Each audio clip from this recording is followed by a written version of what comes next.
Hey there, Jam here. Today we're going to go over replacing your buttons because that happens that we lose a button and part of us thinks, oh no, I'm never going to wear this garment again because I'm missing a button. Oh no. And then there's another part of you that you're like, I'm going to keep it and I'm going to fix it. Or am I going to get fixed? Maybe. Or you totally forget about it and then you pull the garment out again and you're like, oh right, the button. Happens. Anyway, so we're actually going to fix our buttons today. And it does not take much time at all. Anybody can do it for real though. It just takes a little bit of practice. I think the hardest part is like not getting knots on your thread until you want it to knot. But I'm going to walk you through step by step of reinforcing your buttonhole if you need to, and actually sewing the button on and tying off.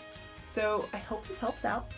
And if you like to learn some sewing, or if you're new to sewing, if you want to just learn stuff all the time, go ahead and like, subscribe, share with your friends, and check out my Instagram, my Facebook, stuff like that. Okay? Thanks. Let's get started. Sometimes our button hole or our button area needs to have a little bit extra reinforcement. So we're going to remove these extra little threads. Okay, and this one really, it's not bad at all, but just for the sake of showing you, I'm going to go ahead and have a little square of interfacing. Sometimes the patches, that fusible patches, they work better, but I have this interfacing right now and really it doesn't need much reinforcement. So I'm just going to put it right over the affected area. I could probably trim it up a little bit, but I'd rather have too much than too little.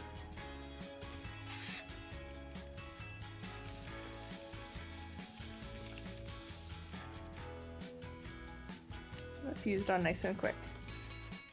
Alright, next up we are going to work on marking where the button needs to go. Usually you can tell pretty easily from where the previous threads were, so I've got some itty bitty holes here, it's kind of hard to see. So I put a pin through it. And then this will help me mark more easily. I'm using a pen in this case. You can see my other marking over here because I was guesstimating. It was wrong earlier. Don't mind that. We're going to pay attention to this one. So I'm going to do a little marking. Say, hey, that's where I need to go. And then I'm going to do the same thing on the other side. And this kind of helps us keep our threads straight. Like making sure we're not going too far from center. Now I can remove that pin. And now the same spot is marked on both sides. So I like to use this hand quilting thread because I get a better pull from it. It's definitely much stronger than my everyday thread. And this is the only thing I use this quilting thread for because I don't put this into my machine. But anyway, I'm gonna grab about, I don't know, 30 inches. It's probably too much, but here we go. And you definitely want to make sure you have the same color as the rest of them, so the rest of them have white thread. So I'm using white thread here. And then I'm going to pick a needle. You want to make sure you pick a needle that kind of matches the thickness of your fabric. This is pretty thin fabric, so I don't want to punch a big hole through it. Even though it's so easy to choose these larger ones, it's not necessarily going to be the right choice for you. It's easy because, you got that large eye that you're like, yes, I can thread that easy enough, but it's not the right choice. We actually want to choose these smaller guys right here. So I'm just going to grab one of these.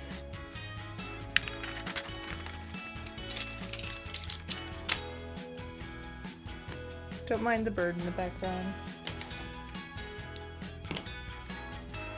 Alright, nice clean edge to work off of. Then thread it. Okay, I know that'll probably take longer for you. Not a big deal. Then I'm going to join the two ends together. I'm sorry, I'm really bad at staying in front of this camera. Alright, two ends together. Then I'll wrap around and tie it. And you notice how it's not too far from the edge here. We don't want something way over here, then we're just wasting all the rest of that thread. So I'm going to do it again. Now this is the tricky part. The tricky part is to match your previous knot to your new knot. There we go. So you could tell that it's a much bigger knot in that one spot. Because sometimes you'll get like all these little knots lined up. Eventually you'll get it so it's one larger knot. One knot by itself usually slides right through the fabric. Alright, so what I'm going to do to get started is push right through that center there. And it comes out right here. Yay! If you want, if you're like super precise, you can scooch it over just a little bit and you'll know that that will be a certain buttonhole. I've got a 4 buttonhole here, or a 4 hole button here, and I'll just put it through one of the holes. I'll thread it through. I'll pull it all the way through. So you see that that knot is now right up against the fabric. And once that knot's right up against that fabric, before I get any further, I'm just going to trim maybe like a 1/4 inch away from the edge. Alright.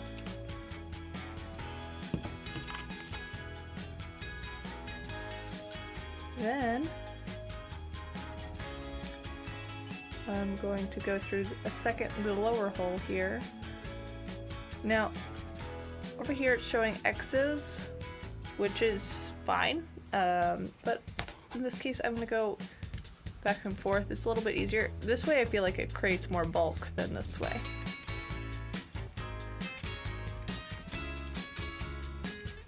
Alright, so I've got it through. And I'm going to do this like maybe 3 more times. So I'll go back through the first hole, whoop, maybe if I feel like it. You see how it's like getting extra loopy? I'm just going to pull it snugly so that I don't have extra loops. Those extra loops will just cause knots later. Alright, I'm just going to continue on.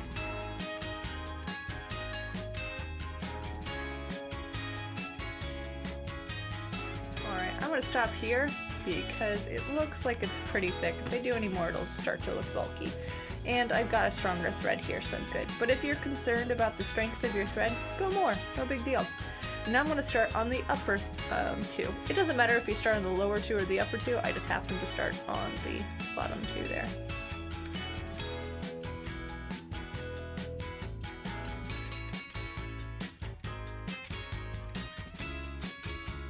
Now that I've gone through a few times, I'm going to go through the fabric only and not the thread. I'm sorry, not the button, because obviously this is the thread. Anyway, so I'm going to go through not the button, so it's in between. Then I'm going to wrap it around a few times. 1, 2, 3, 4. That's probably enough. Yeah. Pull it nice and tight, but not enough to create a pucker, because it might try to pucker that fabric around. And once you've done that, you go back through the fabric.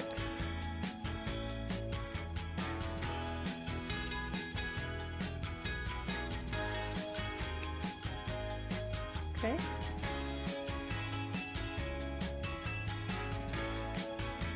And so now we're gonna knot. It's gonna be hard to see, I apologize. So I'm just grabbing a few threads, pulling the needle through. Now I've created this loop. I'm putting the thread through the loop, and that's creating a knot. I'm going to do that once more. Put that loop, pull through. Make sure everything's laying flat, good to go. And trim it just maybe less than a 1/4 inch away.